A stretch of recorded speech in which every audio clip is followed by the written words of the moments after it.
Bismillahirrahmanirrahim.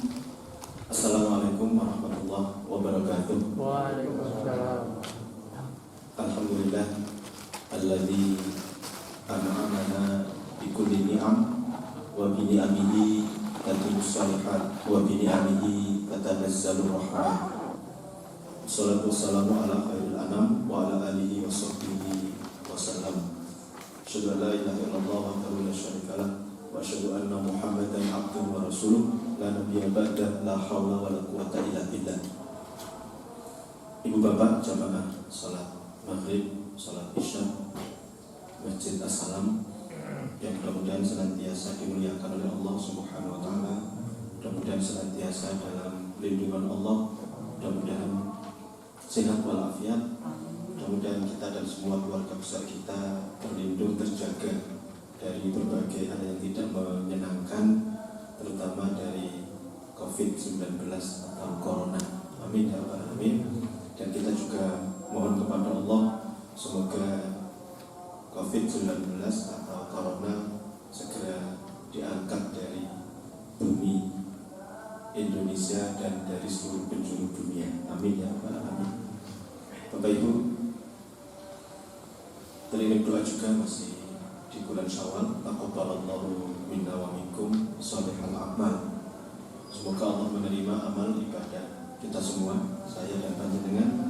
Semoga Allah menerima ibadah Ramadan, baik itu puasa, tarawih, tadarus, infak, sedekah, zakat, fitrah, zakat mal, dan semua ibadah-ibadah di bulan Ramadan mudah-mudahan bisa memberatkan timbangan kita di akhir nanti, di yaumil akhir, dan mudah-mudahan bisa menjadi tiket kita masuk surga. Amin ya rabbal alamin. Mudah-mudahan meskipun musibah bencana termasuk COVID-19 Corona yang sampai detik ini juga masih belum berakhir, mudah-mudahan tetap bisa kita sikapi dengan benar bahwa memang qada dan qadar takdir Allah sudah tertulis di Lauhul Mahfuz. Kita tidak usah menyalahkan ini itu karena memang kataballahu maqadirul khalaiqi qabla an yakhluqas samawati wal ardh bi 50 alf sanah. Allah mencatat takdir seseorang termasuk sehat, sakit, termasuk adanya virus, bakteri, penyakit, itu takdir-takdir seperti itu, hidup, mati, kaya, miskin, celaka, sukses, berhasil, gagal, dan sebagainya, itu 50.000 tahun sebelum Allah menciptakan langit dan bumi. Oleh karena itu kita tetap husnudzon kepada Allah, dan alhamdulillah banyak sekali kebaikan-kebaikan. Di antaranya COVID-19 atau Corona ini mengajarkan kita untuk hidup bersih dan sehat. Bahkan pantauan dari udara itu dunia ini semakin bagus. Dunia ini udaranya semakin indah. Hampir seluruh dunia nggak jauh-jauh dari yang namanya hand sanitizer, sabun, cuci tangan, macam-macam dan lain sebagainya. Nah, ini satu di antara hikmah untuk kita bisa hidup bersih dan sehat. WHO, Kementerian Kesehatan Republik Indonesia, juga mengajukan kita untuk berperilaku hidup bersih dan sehat. Tentu kita lakukan sebelum anjuran ini semua sebenarnya, apalagi setelah adanya virus ini, agar kita semua terhindar dari bakteri, virus, penyakit khususnya COVID-19 ini. Islam 14 abad silam Rasulullah sudah menganjurkan kita untuk ber-PHBS, perilaku hidup bersih dan sehat. Secara global ada dua, PHBS, perilaku hidup bersih sehat jasmani, fisik, materi, dan PHBS rohani, spiritual.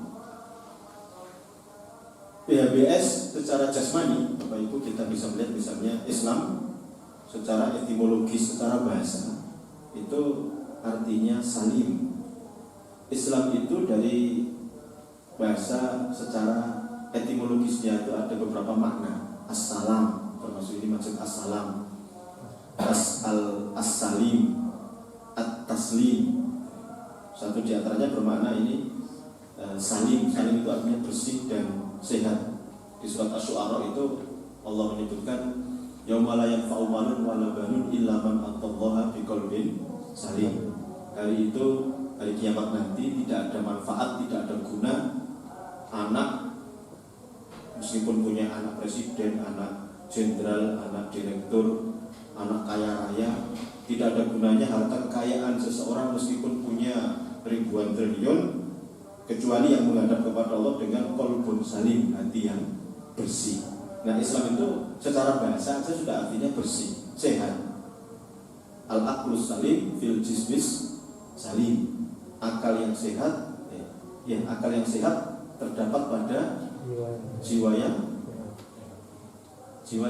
sehat. Iya, betul ya. Itu apa namanya? Ungkapan dari kita ini. Jadi Islam sendiri itu artinya sudah bersih. Yang kedua, Allah cinta kepada orang yang bertobat dan orang yang membersihkan diri. Ini di surat Al-Baqarah ayat 222.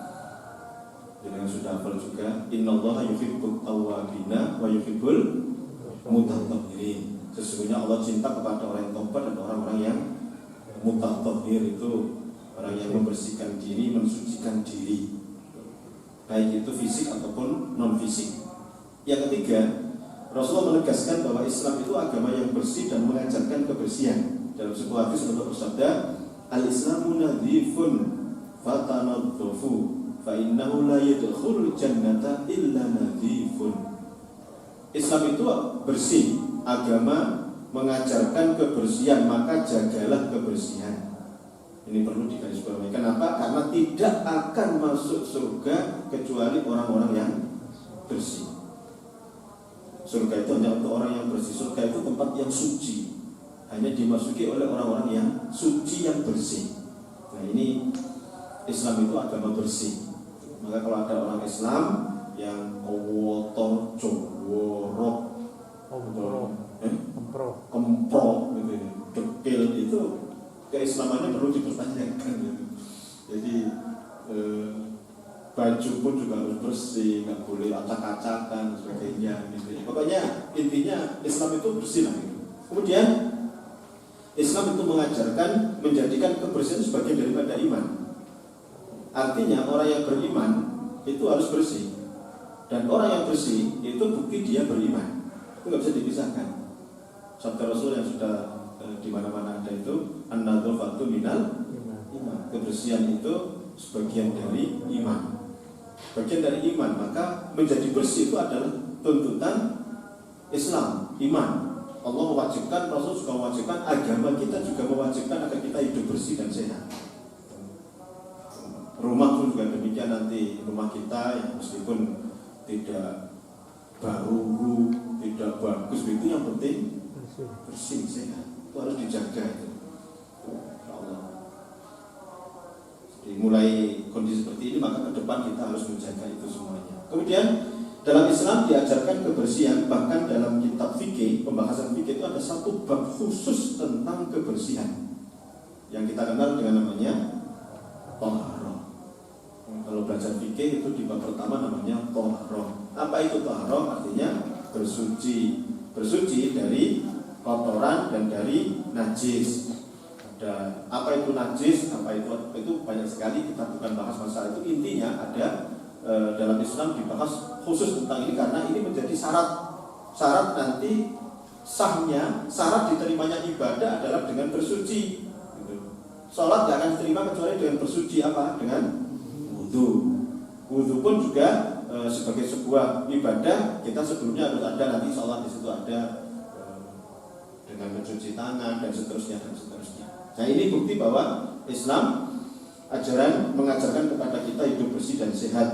Di kitab Thaharah itu misalnya apa itu bersuci, macam-macamnya, manfaatnya, alat bersuci, bagaimana cara kita bersuci, buang air besar, buang air kecil, karena ini pengaruhnya besar. Salah buang air kecil ketika bersuci dari buang air kecil saja itu menjadikan seseorang wudhunya nggak diterima. Kan pernah ada hadis yang menyebutkan bahwa ada seorang sahabat yang berjalan dengan Rasulullah melewati sebuah kuburan. lewat di sebuah kuburan. Sahabat ini diperdengarkan salah satu penghuni kubur disiksa oleh malaikat. Beliau tanya kepada Rasulullah, kenapa beliau Rasulullah?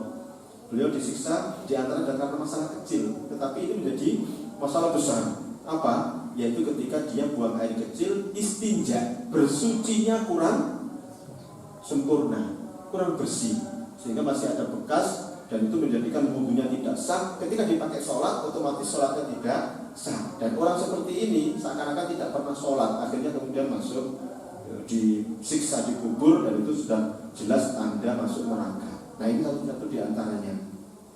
Bersuci bagian daripada ajaran Islam. Kemudian bukti bahwa Islam mengajarkan hidup bersih dan sehat secara jasmani, kita diajar untuk wudu. Ini juga bukti ajaran Islam, cinta kebersihan. Sebelum wudu, sunnahnya adalah cuci tangan sebelum wudu. Bahkan kalau bisa dengan sabun, kalau saran dengan hand sanitizer dan lain sebagainya. Terus berkumur, tuh, biar keluar kotoran yang di mulut. Terus menghirup air ke hidung dan mengeluarkannya kembali. Ini jarang yang kita lakukan ya, karena agak sakit. Dan ini sunnah wudu itu ada begitu. Ajaran Islam sampai mengajarkan seperti itu. Agar apa? Keluar kotoran dari mulut, keluar kotoran dari hidung. 1 hari 5 kali itu kalau yang wajib, belum ditambah dengan yang sunnah gitu. Tuh, maka luar biasa. Terus membasuh anggota wudu dan seterusnya dan seterusnya. Baik, kemudian bukti lagi yang ketujuh adalah mandi. Ini mandi besar, mandi biasa, dari membersihkan dari kotoran dan najis, Kalau dari kotoran yang mandi biasa, kalau junub itu mandi besar, itu dari najis. Dan ini memang wajib. Kemudian sikat gigi. Nah, sikat gigi ini juga bukti bahwa Islam juga mengajarkan hidup bersih dan sehat. Sampai Rasul mengatakan, laula an asyqa ala ummati la amartuhum bisiwak inda kulli shalah. Hadis sahih. Seandainya tidak memberatkan umatku, maka umatku akan aku wajibkan. Perintah di sini bermakna wajib. Akan aku wajibkan setiap akan melakukan ibadah sholat, wajib sikat gigi terlebih dahulu. Wajib sikat gigi. Kalau zaman Rasulullah belum ada sikat gigi, itu siwak. Sekarang pun juga nggak apa-apa, karena ini juga bagian daripada syariat Islam itu. Makanya kalau jenengan haji atau umroh itu kan banyak yang pakai siwak ya. Kita nggak biasa gitu ya. Sikat, tapi itu bagus sekali, dan alhamdulillah sampai kemudian diproduksi pasta gigi odol yang dari kayu siwak itu gitu. Dan itu luar biasa gitu ya. Orang-orang Arab itu rata-rata nggak ada masalah dengan gigi, karena rata-rata pakai itu siwak. Kita baru umur 3 tahun sudah nggak punya gigi. Pompong. Nah, ini juga bermakna Allah tidak suka siapapun yang menghadap Allah, terutama sholat, sementara mulutnya bau, habis makan makanan yang baunya tajam menyengat, belum sikat gigi atau siwak. Allah nggak senang. Malaikat juga nggak senang ketika ada orang ke masjid atau orang sholat di rumah, lalu misalnya habis makan pete, habis makan apa lagi?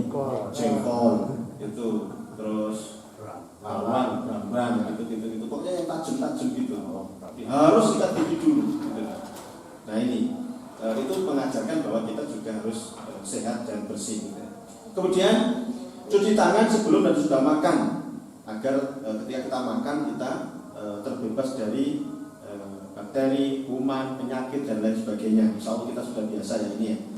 Bahkan ini bayangkan, saat kita bangun tidur, ketika kita bangun tidur malam atau tidur siang, terutama tidur malam yang sebelum subuh itu, kita diperintahkan untuk mencuci tangan sebelum aktivitas apapun yang kita kerjakan. Kata Rasulullah. Karena kita tidak tahu saat tidur tangan kita itu pegang apa. Bisa jadi menyentuh virus, bakteri, penyakit dan semisalnya. Ketika kita tidur, tangan kita kan kita tidak tahu gerilya kemana. Gerilya itu apa? Gerayangi opo wae gitu loh. Nah ini, maka ketika kita bangun tidur, cuci tangan dulu. Subhanallah, ajaran yang luar biasa gitu. Apalagi dari kemana-mana, dari luar, dari kantor, dari sawah, dari pasar, dari mana-mana, maka alhamdulillah kita diajarkan, dan ini adalah ajaran Islam gitu. luar biasa. Bangun tidur aja kita disuruh cuci tangan dulu, apalagi kita dari luar, dari mana-mana dan lain sebagainya. Baik. Kemudian cuci badan, bejana atau tempat bahkan sampai 7 kali ketika kena jilatan anjing. Ini salah satunya dicampur dengan tanah atau debu karena liur anjing termasuk najis mughaladhah. Jadi kalau ada termasuk kalau sekarang ya di kita itu terutama kalau tempat makan, piring, sendok di rumah panjenengan yang terbuka kalau malam itu mungkin bisa jadi kena jilatan atau kena air liurnya tikus atau apa, itu yang akhirnya kadang-kadang juga menyebabkan apa kemarin itu leptospirosis ya, kan itu pernah dengar ya itu ya, gitu ya, karena tikus itu ya, terus kecoa dan lain sebagainya begitu itu. Maka kita diminta untuk menjaga itu. Nah, ini nomor 11, menjaga kebersihan makanan minuman. Bahkan saat kita tidur, Rasulullah menyuruh kita untuk menutup semua makanan minuman di meja makan.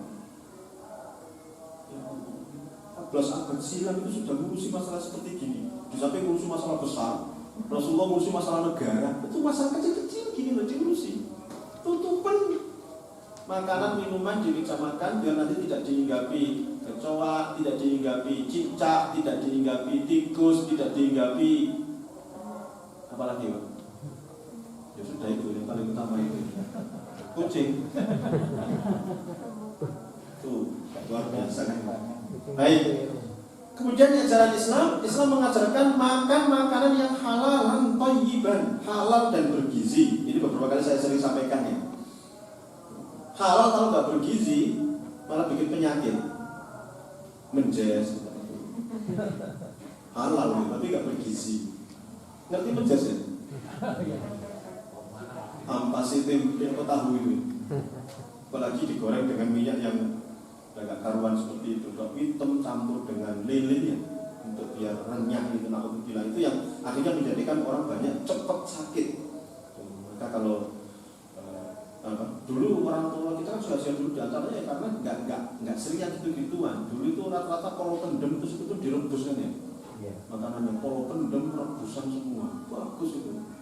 Anak sekarang kita dikasih polo pendem nggak ada yang mau makanan opo ini. Jadi, nah itu pintar-pintarnya orang tua saja, polo pendem tapi dimodernkan gitu, telo tapi kalau kemudian pokoknya dimasak yang sedemikian rupa gitu biar menarik gitu. Oh itu lebih lagi bagus. Islam mengharamkan makanan yang mengandung racun, yang kotor, menjijikkan, terkontaminasi virus, bakteri, bangkai, darah, binatang buas, berbisa, berkuku tajam, bertaring tajam, hidup di dua alam, tidak disembelih, kalaupun disembelih dengan cara yang tidak islami, ini haram hukumnya. Atau dipersembahkan kepada selain Allah untuk sesajen dan lain sebagainya, agar tidak terkontaminasi dengan penyakit. Nanti ada di surah Al-Baqarah 168, 171 dan Al-Maidah 88. Ini nomor 12 ini menjadi penyebab munculnya virus corona atau COVID-19 ketika di kota Wuhan, Cina. Itu dulu banyak, atau waktu itu kan karena banyak orang-orang makan makanan yang ekstrim. Makan ekstrim itu mereka makan binatang-binatang yang tidak layak dan tidak biasa gitu.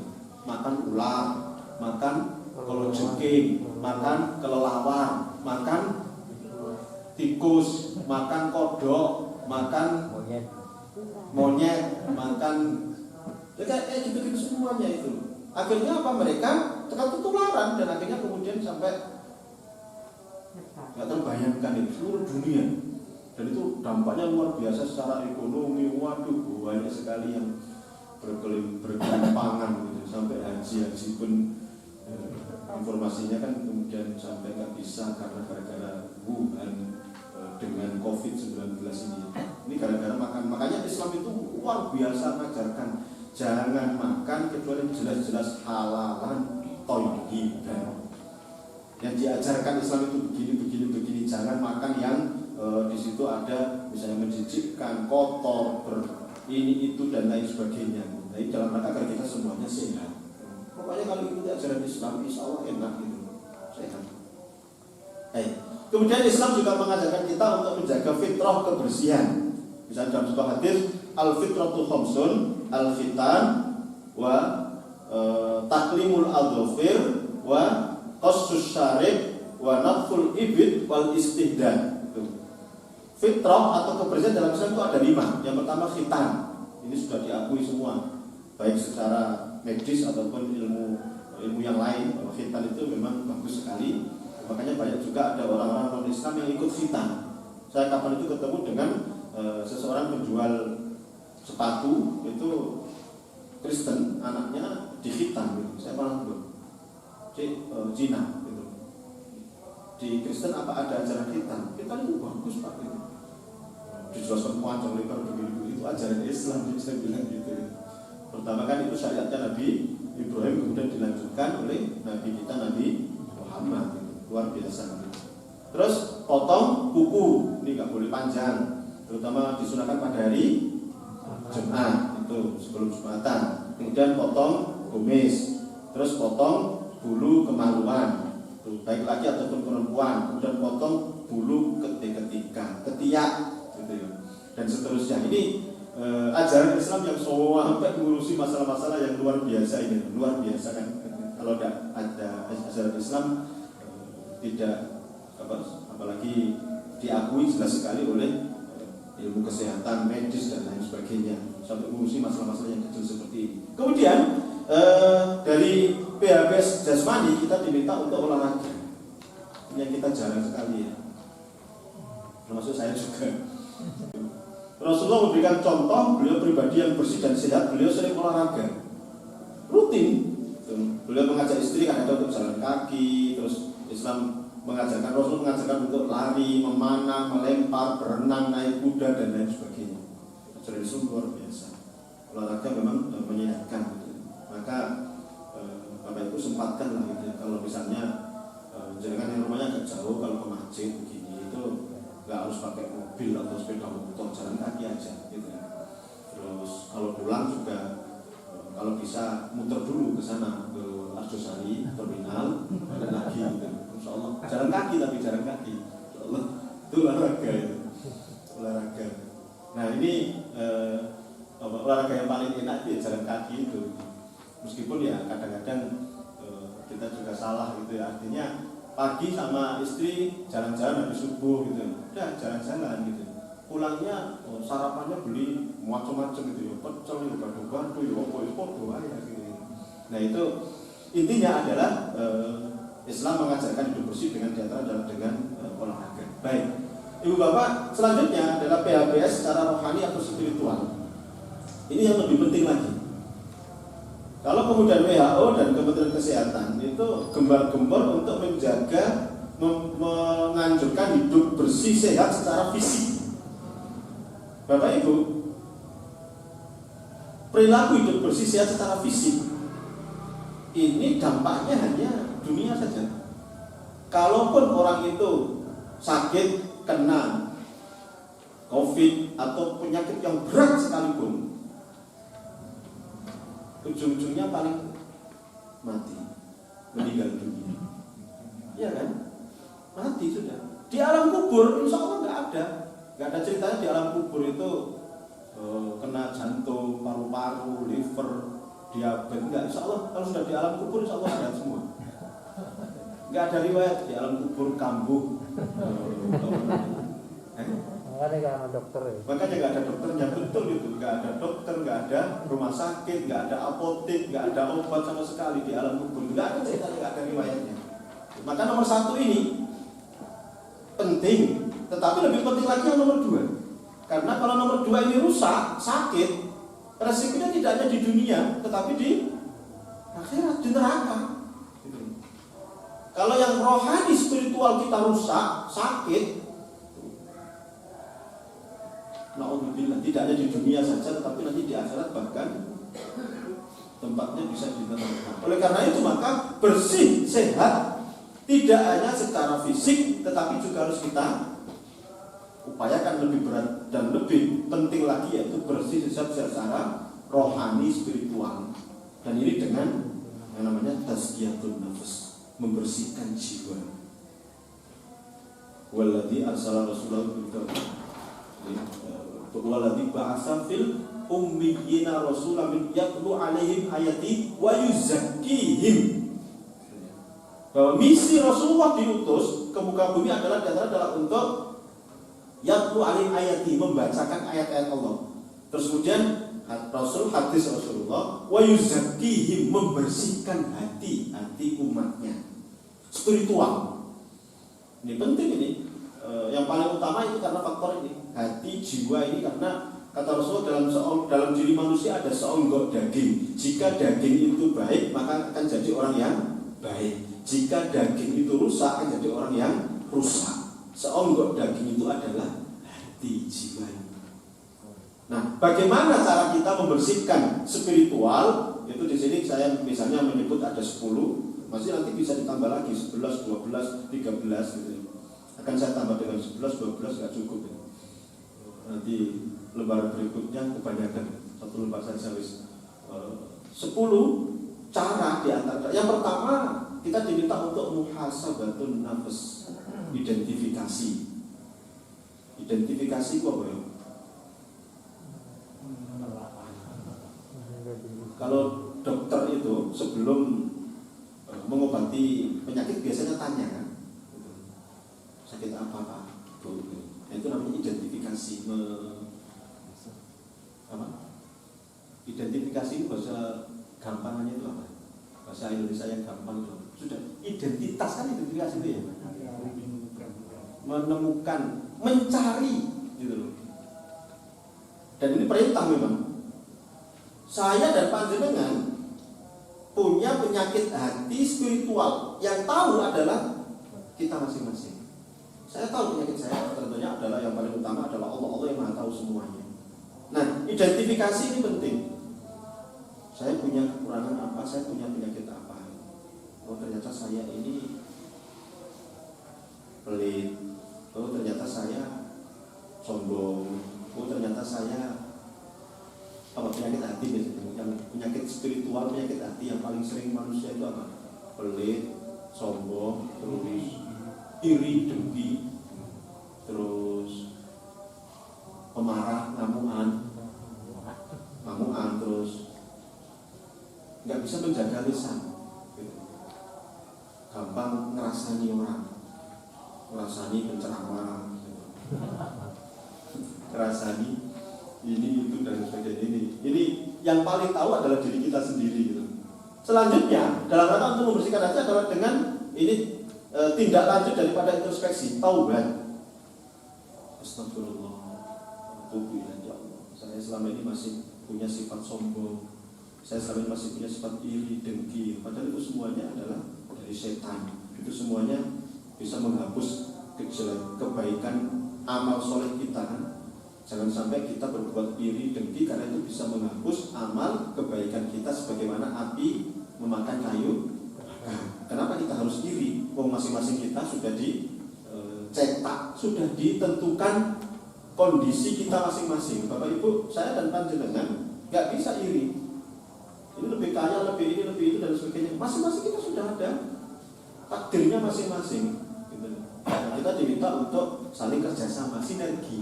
Makanya kita diminta untuk hidup jamaah, berjamaah, termasuk di masjid sini. Masing-masing kita punya keahlian, makanya kemudian bersinergi. Ada di sini yang misalnya pintar dalam bidang listrik, ada yang pintar dalam bidang teknik, ada yang pintar dalam bidang IT, ada yang pintar dalam bidang agama, ada yang pintar dalam bidang masak-memasak.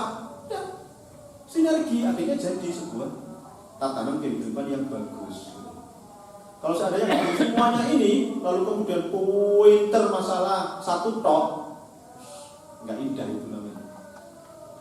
Ya di sini ada yang pintar listrik, pintar kan gitu, IT, pintar masak, ibu-ibu lengkap sudah. Makanya kalau ada pengajian dan pagi atau apa begitu, bagian masak adalah ibu-ibu. Masak jangan diserahkan bapak-bapak. Berat nanti jadinya mie goreng, mie godok, mie. Masuk pengajian dibuatkan mie terus itu. Nah itu makanya ini tidak lanjut daripada dengan taubat dan nasuha. Kemudian yang ketiga, jangan jauh-jauh dari Al-Quran. Saya tadi bicara dengan Pak Muskiranto, dengan adanya COVID-19 ini kita diminta untuk kan stay at home, banyak di rumah kemarin. Banyak hikmahnya, di antara bisa kumpul dengan keluarga. Satu di antaranya adalah kita bisa akrab dengan Al-Quran, terutama Ramadan kemarin. Bapak Ibu, saya seumur hidup belum pernah menghatamkan Al-Quran sebanyak Ramadan tahun ini. Karena apa? Banyak di rumah. WFH, work from home kemarin, di rumah. Nah, ketika Ramadan kemarin, apalagi kemudian kita mengingat bagaimana Rasulullah, para sahabat, kemudian ulama-ulama kita ketika Ramadan sangat dekat sekali dengan Al-Quran, banyak membaca, menghafal, memahami maknanya, tafsirnya itu ketika Ramadan, Masya Allah. Kita manfaatkan itu. Nah ini makanya ketika kami seperti ini, kita tingkatkan kedekatan kita dengan Al-Quran. Itu satu cara adalah untuk membersihkan hati. Jangankan kita ya, Umar bin Khattab saja bisa masuk Islam gara-gara mendengar bacaan Al-Quran yang dibacakan oleh adiknya Fatimah binti Al-Khattab. Hati itu bisa tanyung, hati bisa, bahkan sekeras Umar bin Khattab yang setan aja gak berani berpapasan, itu bisa lembut hatinya dengan Al-Quran. Maka resep ini, obat ini menghadapi orang yang pemarah, arogan, ngamuan, itu terus dekatkan, bacain Al-Quran terus. Ini cukup diantaranya. Al-Quran adalah obat pembersih hati. Yang keempat, menjaga kelangsungan amal soleh. Kalau kita memiliki hati yang bening, kalau ingin memiliki jiwa yang bersih, jagalah kelangsungan amal soleh sekecil apapun. Kalau kita suka sholat ini rawatib, qobliyah ba'diyah, lakukan sesuatu apapun. Jangan sampai ditinggalkan. Bahkan ada seorang sahabat yang ketika sholat sunnah, terutama subuh 2 rakaat itu pahalanya lebih baik daripada dunia dengan segala isinya. Ketika kita tinggal, beliau bisa mengerjakannya sesudah selesai sholat subuh. Yang dalam kita memahami fikih tidak boleh ada sholat sesudah sholat subuh dan sholat asar. Tetapi karena beliau setiap hari menjaga itu, ketika kemudian selesai sholat subuh, beliau sholat 2 rakaat sunnah yang diakhirkan tadi itu dilakukan sesudah sholat subuh fardu. Dan itu tidak dilarang oleh Rasulullah. Boleh. Kalau ini tidak menjadi kebiasaan. Kalau kebiasaan bos aja engkau sholat subuh, engkau sholat sunnah sesudah subuh, nggak boleh. Itu berarti membuat syariat baru gitu. Nah ini terus sekedar contoh kan gitu. Jaga terus kelangsungan amal soleh dari bangun tidur sampai akan tidur, terus dengan amal soleh. Jangan jauh-jauh dari amal soleh. Insya Allah baik. Bagi dalam kondisi yang seperti ini, apa yang kita harapkan, apa yang kita cari kan begitu. Kemudian bergaul dengan orang-orang soleh. Saya sering nyampaikan ini, ngongkang soleh, kumpulono, karena ini penting sekali, baik itu lingkungan ataupun tempat dan kegiatan. Nah, bagaimana dalam kondisi seperti ini? Tetap kita harus berteman itu, dan alhamdulillah sekarang ada sarana medsos. Kita bisa pakai Zoom, kita bisa pakai Instagram, Twitter, Facebook, WA. Tetap itu, komunitas itu penting sekali. Saya seumur hidup waktu itu sebelum ada COVID ini nggak pernah pakai Zoom. Nggak ngerti Zoom itu apa, bagaimana caranya. Alhamdulillah dengan adanya ini jadi ngerti. Pakai Zoom itu begini. Akhirnya kita bisa menjangkau seluruh mana saja lapisan. Bahkan kita bisa bicara dengan teman di Jakarta dari mana-mana gitu. Hari Sabtu nanti saya juga diminta untuk mengisi Zoom. Pesertanya itu seluruh Indonesia, teman-teman yang dulu pernah belajar di Malang, dulu ketika masih kuliah belum nikah, gitu. Terus sekarang sudah menyebar ke seluruh penjuru, bahkan ada yang dari luar negeri itu akan diikutkan untuk nanti ada kajian virtual via Zoom, gitu. Dan saya senang gitu, alhamdulillah gitu bisa memanfaatkan itu. Jadi teman ini penting Bapak. Komunitas itu penting. Saya berkali-kali menyampaikan. Kalau teman yang jenengan, kanan kirinya jenengan, ngontak, nantuk, jenengan lama-lama pasti akan. Itu sekedar contoh. Kalau kanan kirinya jenengan adalah orang semangat luar biasa, tetangga yang jenengan semangat, nggak pernah ketinggalan jamaah, saya yakin jenengan pasti akan pengen. Seperti itu. Jadi teman penting, ya, terus tempat aktivitas, komunitas ini penting. Tolong dijaga, jangan sampai kita ada dalam teman komunitas yang jelek, nanti akan membuat menjadi jelek. Kemudian berbagi kasih dengan fakir, miskin, dan anak-anak yatim, terutama kondisi seperti ini, Bapak Ibu. COVID-19 ini banyak sekali saudara kita, guru-guru ngaji, perhatikan, ya, mereka banyak yang kekurangan. Alhamdulillah hampir mulai dari sebelum Ramadan, ya, mulai Ramadan kemarin, banyak sekali bantuan-bantuan untuk itu, dan ini penting sekali. Banyak sekali kasus yang tidak bisa bekerja, di PHK, macam-macam ini itu. Sampai ada yang pernah datang ke rumah saya itu, kasihan sekali gitu. Beliau sopir travel anak saya, yang saya selalu menggunakan jasa beliau. Dia yang travel. Saya kan ada dia yang travel untuk pulang pergi ngantar anak ke pondok atau jenguk itu, selalu melalui jasa itu gitu. Terus mulai sebelum Ramadan, Maret akhir kalau salah kan sudah off, berhenti semua itu. Kemarin habis hari raya datang ke rumah. Kami tidak dihentikan, tidak dipecat, juga tidak difungsikan, jadi nganggur dan tidak dibayar gitu. Kami minta makan, sampai segitunya, minta makan. Alhamdulillah kita kasih makan, kita kasih beras, kita kasih uang saku. Banyak sekali saudara kita yang kondisi seperti ini, maka lebih kita perhatikan mereka bagi miskin, dan ini adalah sarana untuk melembutkan hati. Dalam sebuah hadis, Abu Hurairah bercerita bahwa seseorang melaporkan kepada Rasul tentang kegersangan hati. Hatinya gersang, kering, kerontang. Beliau menegaskan, kata Rasulullah, bila engkau mau melunakkan, membersihkan hatimu, maka beri makan orang-orang miskin dan sayangi anak-anak yatim. Dekati mereka, apalagi dalam kondisi yang seperti ini. Ada juga beberapa anak-anak yatim, beberapa fakir miskin itu yang punya ifah. Beliau tidak mau minta seperti yang tadi. Saya yakin sopir tadi yang datang ke rumah itu sudah sangat terpaksa. Kalau nggak terpaksa nggak mungkin itu datang, jauh rumahnya di Pakis sana. Nah, itu memang pernah sering jemput ke rumah saya titip kalau ke pondoknya anak saya titip kiriman-kiriman kepada beliau gitu. Tapi saya ngasih tips untuk sedikit itu, terus datang ke rumah. Ada beberapa orang-orang yang tidak minta, tetapi kondisinya juga nggak ada. Guru ngaji, ustaz mubalik yang tidak punya penghasilan tetap, kecuali kalau mereka benar-benar punya penghasilan, itu perlu untuk diperhatikan. Dalam kondisi yang seperti ini, gitu. Insya Allah akan mengganti berlipat-lipat kali lipat gitu. Insya Allah, jangan takut. Bahkan dalam beberapa ayat kan disebutkan kalau kita infak 1 diganti oleh Allah berapa? 700. Maksudnya yang fikuna bisa dikambasani habbatin ambatat sab'a sanabila fi kulli sumbulatin mi'atu habbah wallahu yudhaifu liman yasha. Diganti 700 kali lipat, bahkan berlipat-lipat oleh Allah Subhanahu wa taala.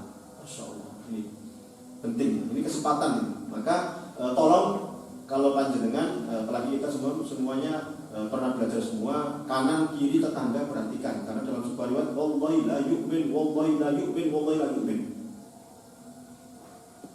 Demi Allah tidaklah beriman, demi Allah tidaklah beriman, demi Allah tidaklah beriman. Kalau Rasulullah bersumpah dengan sampai 3 kali, maka sahabat kemudian tanya, siapa itu? Man ya Rasulullah, siapa itu? Walladhi yabitu syab'an wa jaruhu ja'i. Oh kama qala sallallahu. Seseorang yang ketika dia bisa tidur nyenyak dalam kondisi kenyang, tetapi tetangganya lapar, nggak bisa makan, maka perhatikan tetangga. Tetangga saya lebih kaya Pak daripada saya. Alhamdulillah nggak apa-apa, yang penting tetap ada kanan kiri kita yang jauh lebih tidak mampu dan sebagainya. Saya tidak mampu Pak, kita jadi kepanjangan tangan ini. Tolong Bapak Ibu, saya tidak punya uang, tapi mari kita upaya untuk bisa membantu orang melalui tangan kita, dan itu pahalanya sama. Man dalla ala khairin falahu ajru wa ajru man amila bihi. Barang siapa yang menunjukkan kebaikan, maka dia mendapatkan kebaikan dan kebaikan orang-orang yang mengikutinya.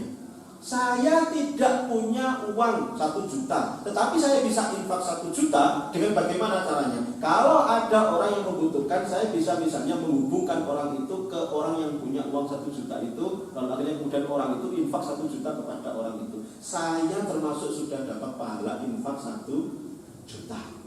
Seperti itu. Jadi kalau di antara panjenengan menginginkan mendapatkan sesuatu, kalau panjenengan tidak mampu dan tidak punya, panjenengan bisa dengan cara yang lain. Ini kok ada tetangga yang tidak mampu ya?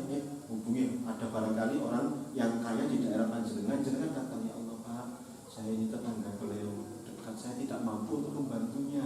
Bagaimana kalau panjenengan bantu beliau? Insya Allah. Kalau kemudian yang bersangkutan beliau bantu misalnya 1 juta, panjenengan sama sudah seperti infak 1 juta. Nah itu enak kan? Itu makanya kita jangan diem gitu. Dalam kondisi seperti ini kita jangan, meskipun kita diminta untuk tinggal di rumah, tetapi semua perangkat piranti kita harus jalan gitu. Mata kita jalan, ini juga harus jalan. Alat-alat transportasi, alat-alat media komunikasi jalan gitu.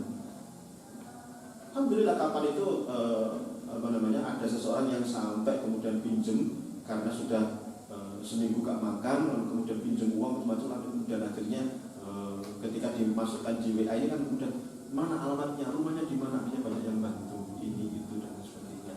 Nah ini juga bisa dimanfaatkan melalui tangan-tangan panjenengan, melalui perantara wasilah panjenengan, seseorang bisa terselamatkan, maka panjenengan sama seperti sudah infak seperti itu.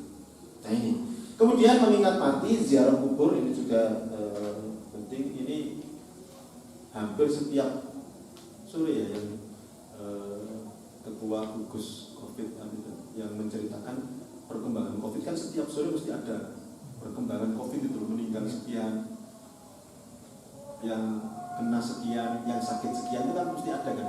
Nah berita kematian itu bagus sekali, meskipun sebenarnya akhir-akhir ini kadang-kadang tidak efek di radio, di TV, di media massa, Facebook. Kalau ada orang meninggal, kita kadang-kadang seperti biasa gitu. Padahal dulu kata Rasulullah itu, wa kafa bil mauti wa'idhu. Kalau ada berita kematian ini peringatan tegas, peringatan tegas, peringatan yang luar biasa dari Allah bahwa kita juga akan menghadapi seperti itu. Sudah siapkah kita mempertanggungjawabkan semua yang kita lakukan? Ini dzikrul maut gitu. Kemudian menghadiri majelis ilmu, rajin ngaji pengajian seperti ini. Nah kalau sekarang alhamdulillah meskipun kondisi seperti itu, tapi Masjid As-Salam sudah memulai, maka kita upayakan nanti terus untuk hadir. Saya selalu menyampaikan ini, tolong upayakan, paksakan untuk bisa hadir. Di luar sana banyak yang memaksa diri, memaksa orang lain untuk masuk neraka. Kenapa kita tidak bisa memaksa diri kita, memaksa tetangga, memaksa teman, keluarga untuk berbuat baik, ikut pengajian dalam rangka untuk mendapatkan hidayah, untuk akhirnya masuk surga. Kan begitu. Di luar itu banyak yang si A memaksa si B, si C, teman-temannya, tetangganya untuk minum-minuman keras, memaksa orang lain untuk zina, memaksa orang lain untuk berbuat ini itu, narkoba. Itu kan berarti memaksa diri, memaksa mereka untuk masuk neraka. Kenapa kita tidak memaksa diri kita, memaksa tetangga, keluarga untuk berbuat baik, dan ini jelas-jelas untuk masuk surga. Itu mari kita hadiri semuanya. Alhamdulillah sekarang juga banyak sekali sarana-sarana ini, WA, Facebook, Zoom.